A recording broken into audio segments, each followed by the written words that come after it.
Hey, good evening. Uh, Recording this video so I can pass along a message that God had given me. It's in regards to the United States, actually. Um, it's in regards to kind of where we stand with Him at this point. And so He says, "Do you know what it's like to walk amongst the people who exercise knowledge of you but never acknowledge you? The downtrodden and the broken know, the homeless and desperate know. And you try to make me a beggar in my own creation, but fail to realize that I am the creator of the provision you so cherish."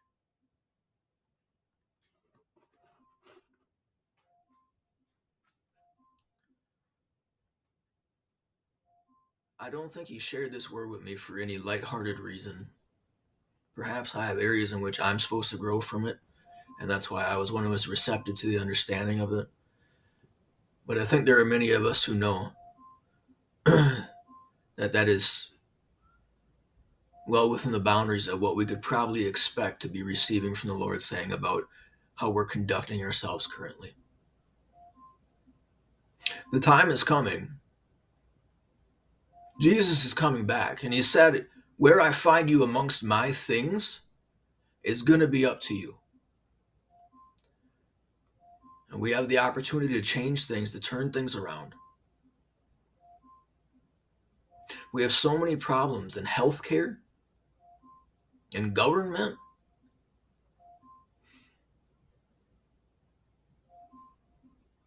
that it's surprising that it should take anything more than just one small voice to begin the change in the tide. Because we know it. When we hear about senators and congress people like fishing like with the bills that they're writing, like hiding unbelievable amounts of stuff within them just so that they can squeak in a little piece of something that they want to make happen. It's disgusting. It's a perversion of the intention of how our system was originally built. And yet, because we have grandfathered people in, we brought younger generations into this. They believe that this is the way in which it's supposed to be managed. They just accept it as truth. But it's to end. It needs to end. And if we don't end it, God will. He has no problem turning civilizations over. He's done it before, he'll do it again. I have specific things to address with the medical field. And I'll reveal those at a point in which follows me revealing a situation that I experienced after an encounter with God that I had. Because that's the only way you're truly going to understand why I have a leg to stand on in regards to this. But our country was given unbelievable provision.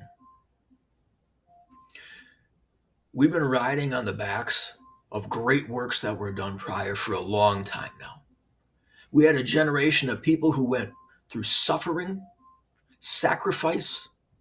They went face to face with evil and fought it with clenched fists, and they didn't back away from it. And so God looked kindly upon us. He blessed us, He graced us. But we've had generations that were raised in a situation in which they don't even comprehend it. And now we have this confused perversion of what was supposed to be a merciful time for the work that was done.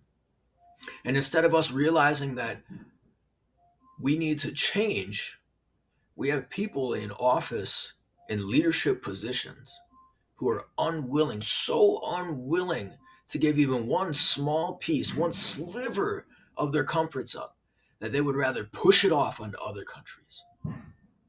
They would rather other people suffer so that we can enjoy the benefits that we've always had instead of creating balance. I mean, look at the television shows we got. We got Shark Tank. What's the main thing they even talk about? Oh, it costs you too much to make it here. We're going to take production overseas where we can take advantage of the people that are making that stuff. And then after they create the product, we're going to ship it over here. And somehow it's still going to cost a sliver of what it would have cost us to make it here. How can we possibly import something for so much cheaper? It doesn't even make sense. It doesn't make sense.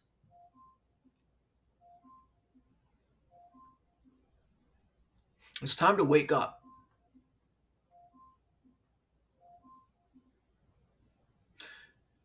No more turning around and no more, I don't have the energy to address this. No more wiping hands. No more, it's not my problem. No more, I can't do anything about it, because we can. We have had the strength. We've always had the strength. What we've lost or lacked was faith. And not even faith in ourselves, because faith in ourselves will come, but faith in the Father. That what he seeks, what he intends to find when he seeks, is justice. And when he looks around in the United States right now, he's not finding as much of that as he would like. Let's get moving. Let's get it going. He's coming back. And where he finds us amongst his things is our decision. You know, it's said that he will make footstools of his enemies when he returns. I'm not even afraid of becoming that. Because once you finally have the true revelation of who the Father is, who the Savior Jesus Christ is, that's when you truly find fulfillment. That's when your heart opens up to a thing which you realize, I've been lacking this my whole life. And to be in a position where you are working so that he may rest, truthfully, you'll find that to be more fulfilling than anything we fought to protect ourselves, any amount of comfort that we fought to protect for ourselves this whole time. So let's do it. Let's get moving. He's going to start revealing some really important things. He's going to start making some big changes. Be ready for it. Eyes open, ears open, mind set on him. So that when you see these things happen, and you don't write them off as coincidence anymore. You give credit, full credit due to the Father in heaven for his ability to manage, his perfect leadership,